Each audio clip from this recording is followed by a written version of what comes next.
Now, this is for the international students aspiring to come into the UK or Canada, Australia, any of these Western countries to study. I want to assure you that anyone can make a distinction. You can graduate with a distinction in any of this Western university, despite you having studied back home in Nigeria, Ghana, Kenya, and then you graduated with a third class, lower credit, the poorest of all results. You can still make a distinction in the Western world. Seeing is believing, and experiencing, or experience, they say, teaches one better. In the Western country, it is a whole lot easy for you to make a distinction.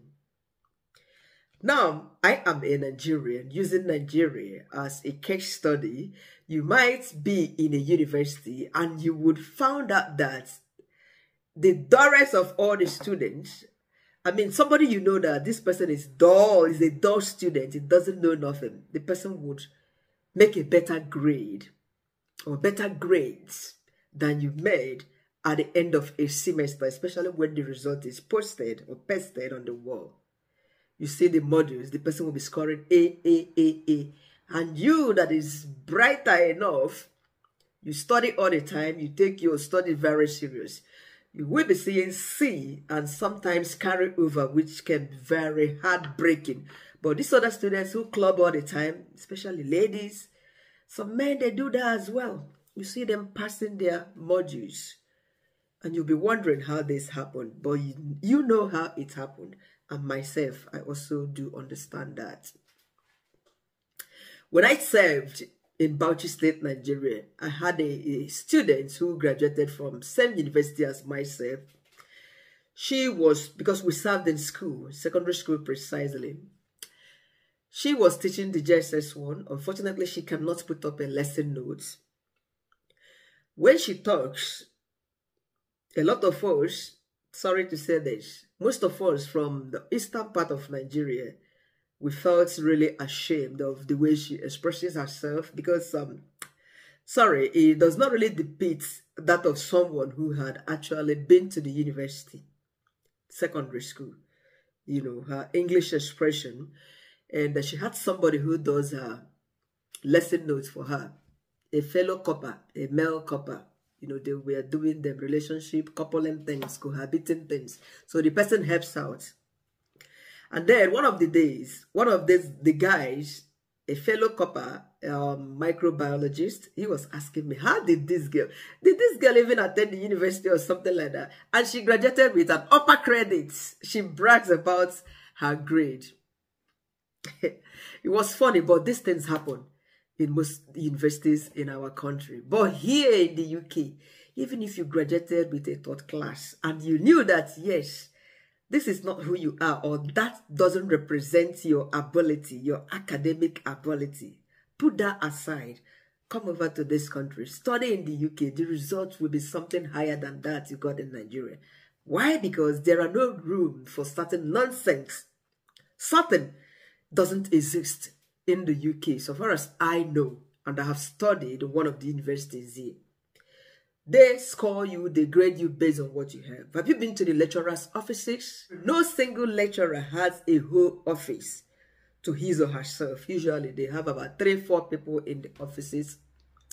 I think this definitely would prevent something they call sorting. You know. So number one point I should give you is that have a positive mindset. Believe that you can. I know I can be what I want to be. You know that song by Nash.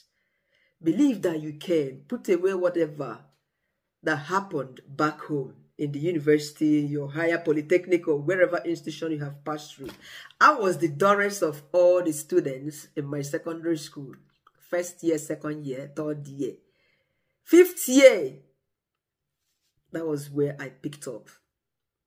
And from that, my, what is it called? Primary 5, that was where I picked up. From that primary 5, I became the brightest of all the students. I started attending school quizzes, defending my when I started my secondary school, it was something else. I don't want to share the story about myself, but a little bit of it could actually encourage someone. Well, that's by the way. So the second point I would give you is this: learn and understand the UK's grading system. How did they grade their students? What total points do you need to make a distinction, to make an upper credit, which is the 2-1, to have a pass? You shouldn't be interested in whatever grade you should make to have a pass. Aim for the highest, that one that is top there. Somebody has been writing one exam, and the person kept telling me that he wants to score 500, 500 and above. And I asked, what is the total mark you are expected to score? I mean, the overall point. The person, he didn't know. I was like, so why do you keep aiming for? You've done this exam 3 times and you scored 500. Okay, the first one was 4 something. Second time 500 and you didn't get what you are looking for. So why not find out what is the final score? Is it 1,000? So if the final or the total score is 1,000, why not aim at scoring that 1,000 or 950? Then if you are failing, you might not even failing. If you're scoring something lesser than that, it should be like 800. Because you know the total score, but each time you keep aiming at 500 and above. What's that? When you don't know the total score of that exam. So it is important you know the UK's grading system, their points. Next, there is something they call turn in. It is whereby you turn in your assignments. You can do your assignment at home and turn it in, especially term paper essays that you write 5,000 words, 2,000 words. You write it, you submit it online at home. Turn it in, checks for plagiarism. I don't know if you know plagiarism, what it is. You have to bear that at the back of your mind. If you do copy, either. Referencing is an issue in this very country. I didn't know about that until I came to study in the UK. Reference your essay and you have to learn how to write it. These things are very simple. When you go to the library, you sit down because they have a lot of learning facilities. Computer, internet is 24/7 available for you. If you don't have a laptop, that's fantastic. You go to the library, you borrow laptop. There are desktop, hence you have your student ID card. You can access all these facilities. They are all included in the money you pay. So it's not a place whereby you don't have a laptop, you are struggling. Unless you want to do your study at home. This is where you need a laptop at home. But these things are easily affordable. When I was studying here, that was when I bought my first laptop. I went to the shop, I bought it. I think I paid on the go. Yes, it wasn't by installment. So these things are readily available and very cheap. You can even get some from, is it CX? There's a shop that said all this, there's this shop that sells this second-hand electronics. They are everywhere in every town in the UK. Go to that shop, pick up a computer, laptop of your choice, iPad, tablet, any one of your choice. It will be, I mean, you will have it at cheaper rate compared to going for a new one. In other words, if you can pass, what is it called, a credit check, they might consider giving you having you pay by installments, little by little. Yes. Because my phone then and the iPad I took to Nigeria, I got it from 3. I got both of them. I got both of them from 3 and I was paying £5 every month by installment. So you can consider doing that if you want a brand new iPad for your program. Pay by installments, the one you'll be using at home. Next point is for you to always ask questions in the class. It is necessary. I know you would find that very strange because the way they conduct lectures here and the students, their responsiveness to questions and also asking questions vary when compared to what we had in our home country. Because in the lecture hall, you will see the students, Karen, can I ask you a question? Karen is maybe a 50-year-old lecturer. You see the students throwing questions. Karen, do you know this? Karen, does that mean one should... Nobody is expecting you to raise your hand. Nobody would ask questions. You call your lecturer's name and ask the question straight. It is unusual. I found that very difficult to blend. I was wondering, they don't have respect. The way they were calling, Karen was one of our lecturers those years. The way the students were throwing this question. Oh, Dr. Paul. Dr. Paul is a professor, but you hear, Paul, can I ask you a question? Paul, there's something I need you to clarify. Paul, doctor, professor. You know, we don't do that in our home country, but they are free to answer your questions. And there are loads of other means of communications. They have emails, students' email, where you can write your lecturer. Those days, we even use Skype. I use Skype to communicate with my lecturer, my project supervisor. We chatted on Skype so that he could put me through on certain things. So feel free with your lecturers. Walk into their offices, ask them questions, sit with them. They cross leg, you cross your leg. That's how it is. Be bold. You will be amazed the way they will come down to your level, explain things to you. So do not be afraid to ask questions when you do not understand their shopre. They speak through their nurseries. And thanks goodness there is this student's email. I don't know what it's called. I can't remember what it's called now. I mean, at the end of the lecture, they send you an email, whatever lecture, whatever assignment that is available or that was given on that day, they send it through email. So you check your student's email to get that notification so that you can know if there was an assignment. And you can also read through the lecture slides via your student's email. You know, whatever you do not understand, then you write to your lecturer, they will reply you, or you go meet them the next day in their office, make an appointment if they want you to. You sit down and talk it over. The next point is for you to endeavor not to miss lectures. Don't miss a lecture. Always attend. Even when you miss a lecture, you will notice that if you have ever missed a lecture in the UK, before you get home, they will write you that we've missed you. You did not attend lecture that day.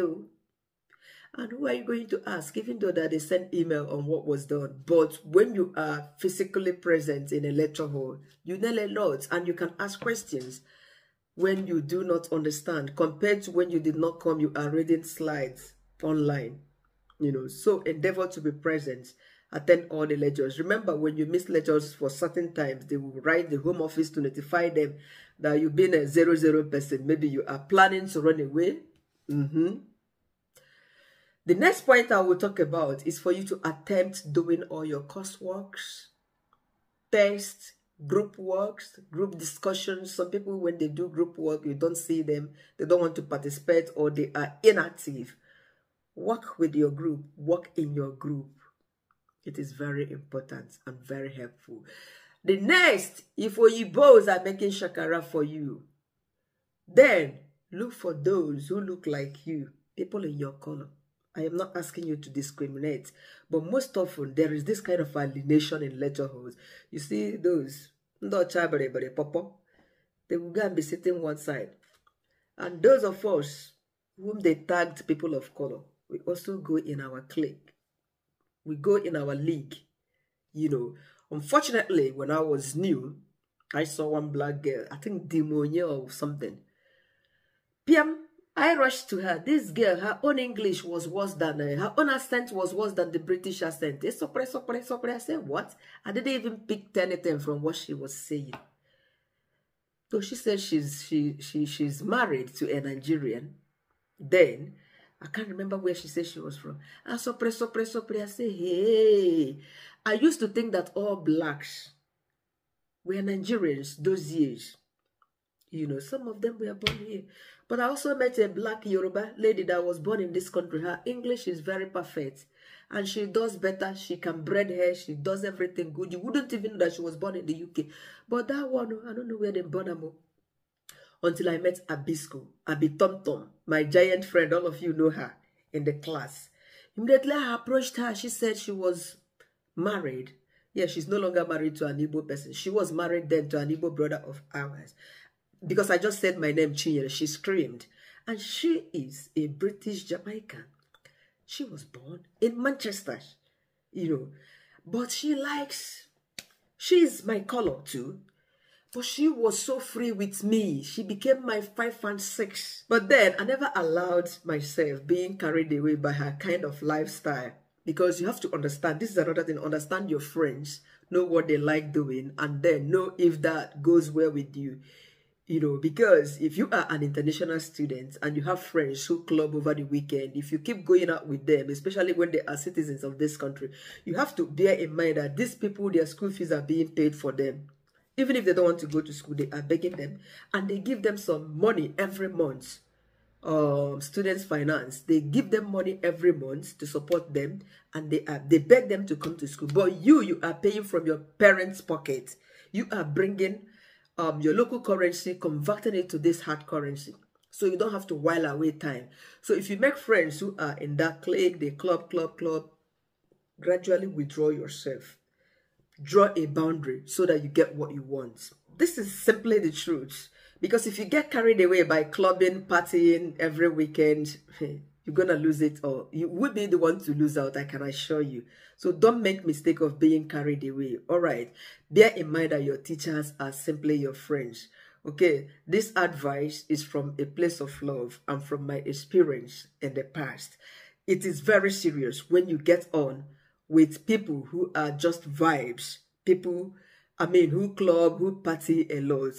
Some days in my life, those years, I went to school in the morning. During break time, we went on a break, and from there, me and my friend, we went window shopping, we went to eat, we never came back to school. About 3-4 times this happened, and the school would write me that they've missed me, I did not attend lecture, whereas I was present in the morning. So attendance was taken after lecture. You see to that? And it really hurt me because I was present, and then I got that absent letter from school, which was very wrong. So know your friends, set some limits as to what, you have a target why you've come to the UK to study, and consider the fact that you are paying, your parents are paying. It takes a lot more for them to pay that money, or for you to pay, even if you are the one paying. You get things right. And remember, when you get a distinction, you are going to get another scholarship, either for your PhD or for a further program for you to study. The school is going to return you, give you that PhD for free. Sponsorship.